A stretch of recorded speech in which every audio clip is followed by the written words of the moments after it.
Shalom, shalom, peuple de Dieu. Je vous salue au nom de Jésus-Christ.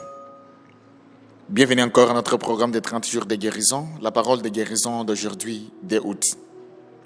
Le thème du message, votre histoire ne se terminera pas dans le vide. Lisons le livre de Ruth, chapitre 1, verset 20 jusqu'à 21, qui déclare: Elle leur dit: Ne m'appelle pas Naomi, appelle-moi Maran, car le Tout-Puissant m'a rempli d'amertume. J'étais dans l'abondance à mon départ, et l'Éternel me ramène les mains vides. Bien-aimés dans le Seigneur, vous regardez peut-être votre vie aujourd'hui et avec l'impression que les pertes vous ont enlevé ce qui faisait autrefois votre joie. Elles pouvaient vous prier de votre argent, de vos proches, de votre emploi, de votre mariage, etc. Naomi est revenue à Bethléem convaincue que son histoire était devenue vide et amère. Elle parlait du pli profond de sa douleur, sans vouloir que Ruth était à ses côtés, et que Dieu préparait déjà un nouveau chapitre de restauration. Ne juge pas la fin de votre histoire à partir de la douleur de la saison que vous traversez aujourd'hui. Ce qui vous semble vide maintenant peut devenir précisément l'endroit où Dieu révélera sa fidélité. Il n'en a pas fini avec vous. Gardez l'espérance. Le Dieu qui a restauré Naomi peut lui aussi remplir à nouveau votre vie d'essence, de bénédiction et de joie. Alléluia. Bien-aimés dans le Seigneur, on a lu le livre de Ruth, chapitre 1, verset 20 jusqu'à 21. Le thème nous rappelle encore que votre histoire ne se terminera pas dans le vide.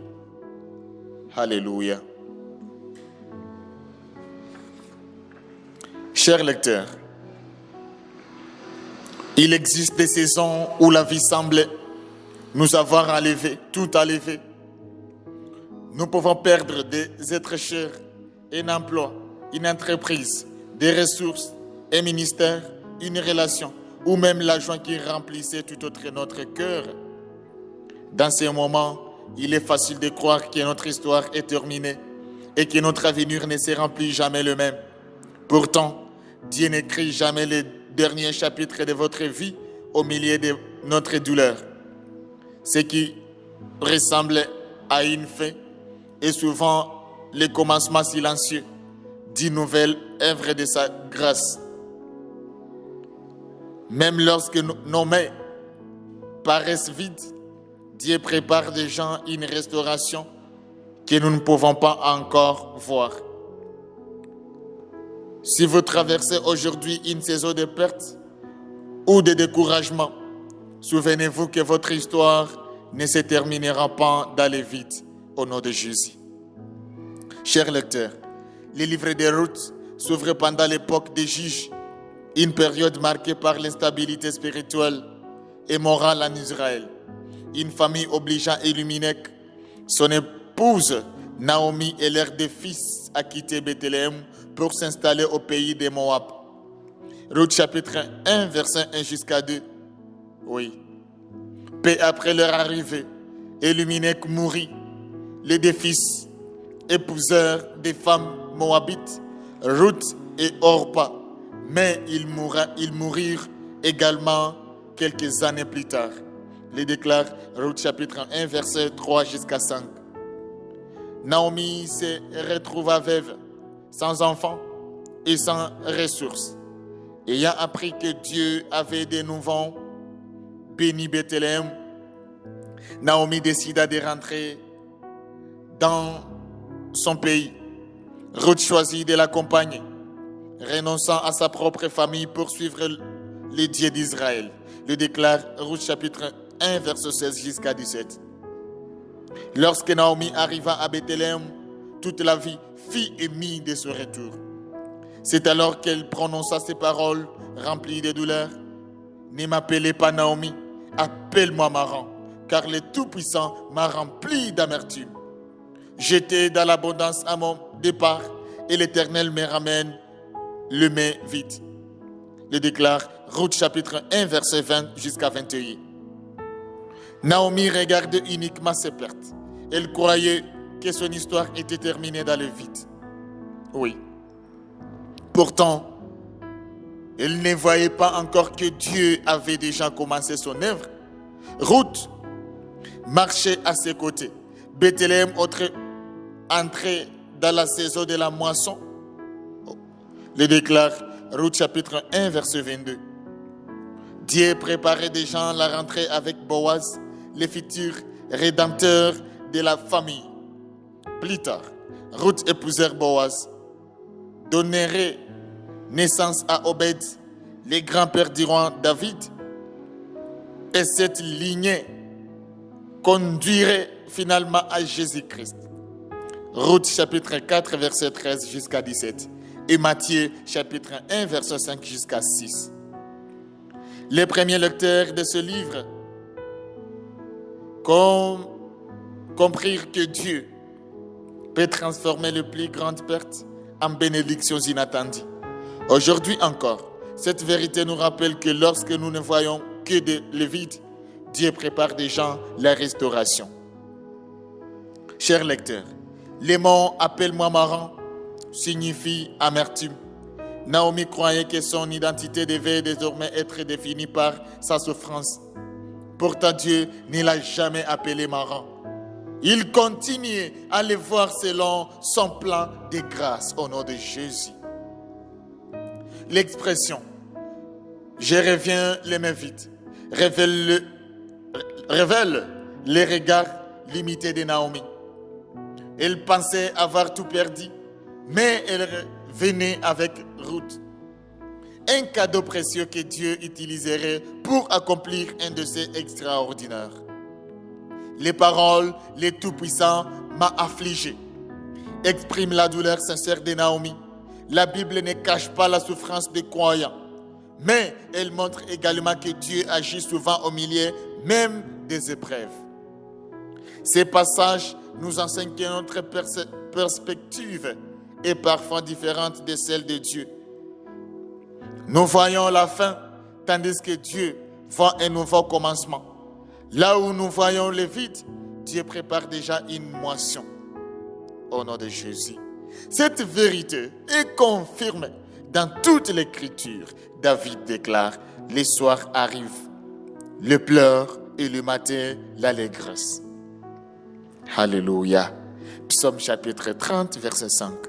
Jérémie proclame, car je connais le projet que j'ai formé sur vous, projet de paix et non de malheur, en fait de vous donner un avenir et d'espérance. Le déclare aussi Jérémie chapitre 29, verset 11. Paul affirme également, nous savons du reste que toute chose concure au bien de ceux qui aiment Dieu. Le déclare Romains chapitre 8, verset 28. Alléluia. Bien-aimés dans le Seigneur, ne laissez pas votre saison actuelle définir toute votre histoire. Les pertes d'aujourd'hui ne détournent pas votre avenir lorsque Dieu conduit votre vie. Refusez de donner votre douleur le dernier mot. Soyez honnête avec Dieu comme Naomi l'a été, mais continuez à marcher avec lui, même lorsque vous ne comprenez pas encore son plan. Apprenez à reconnaître les bénédictions que Dieu place déjà sur votre chemin. Naomi ne voyait que le vide, alors que Ruth marchait des gens à ses côtés. Dieu agit souvent d'une manière discrète avant de manifester pleinement son œuvre. En fait, gardez votre espérance vivante. Le Dieu qui a transformé les larmes de Naomi en une joie durable est toujours capable de restaurer votre vie, votre famille, votre ministère, votre santé et votre avenir. Alléluia. Merci Seigneur, merci notre Dieu. Question de réflexion au travers de la parole d'aujourd'hui. La première question demande: quelle perte ou quelle déception vous donne aujourd'hui l'impression que votre vie est vide? Deuxième question: quelle bénédiction Dieu a-t-il déjà placée dans votre vie sans que vous les ayez pleinement reconnus? Troisième question: comment l'histoire de Naomi vous encourage-t-elle à persévérer dans la foi? Quatrième question: dans quel domaine avez-vous besoin de croire que Dieu prépare un nouveau commencement? Cinquième question: comment pouvez-vous encourager une personne qui traverse actuellement une saison de perte? Au nom de Jésus, prions pour la parole.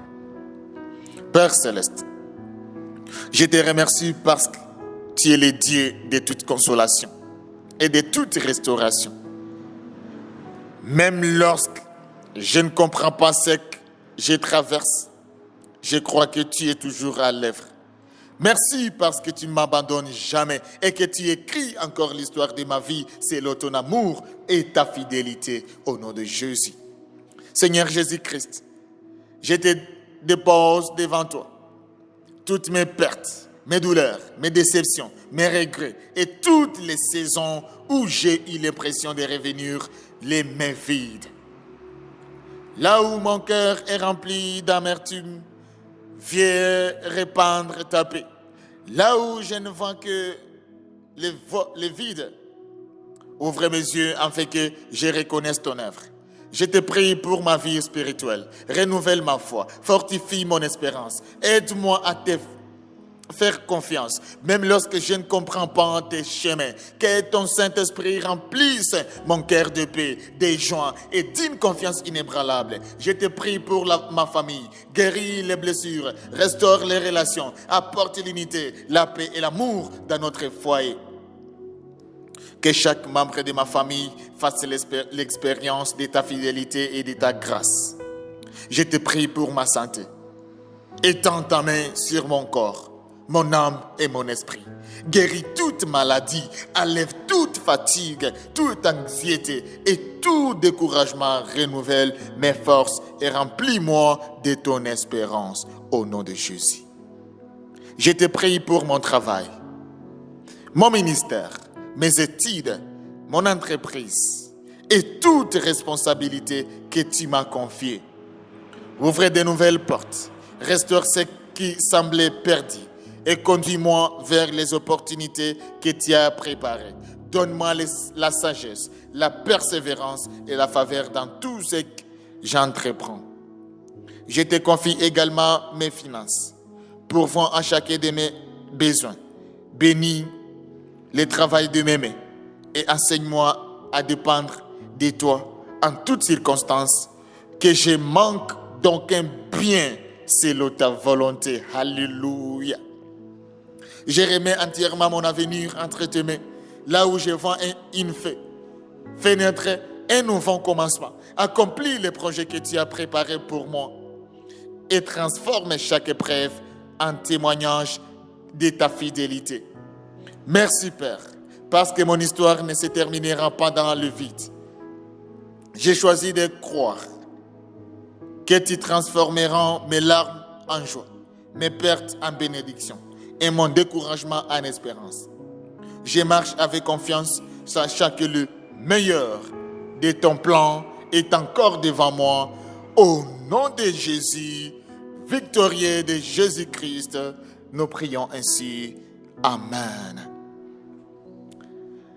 Bien-aimés dans le Seigneur, chers lecteurs, rendons toujours grâce à Dieu, le Dieu des armées, le Dieu de nos plans, le Dieu qui écrit nos histoires. Je vais te remercier, toi qui as suivi la parole de guérison aujourd'hui. Que Dieu te bénisse. Je vais te rappeler que nous sommes déjà de l'édition du mois d'août. Et là, le livre est déjà disponible sur Amazon.com sur seulement un prix de 10 000 francs en deux. Tu veux partager tes pensées? N'oubliez pas de le partager sur l'email suivant snernazizan@gmail.com. Que Dieu vous bénisse abondamment. Amen.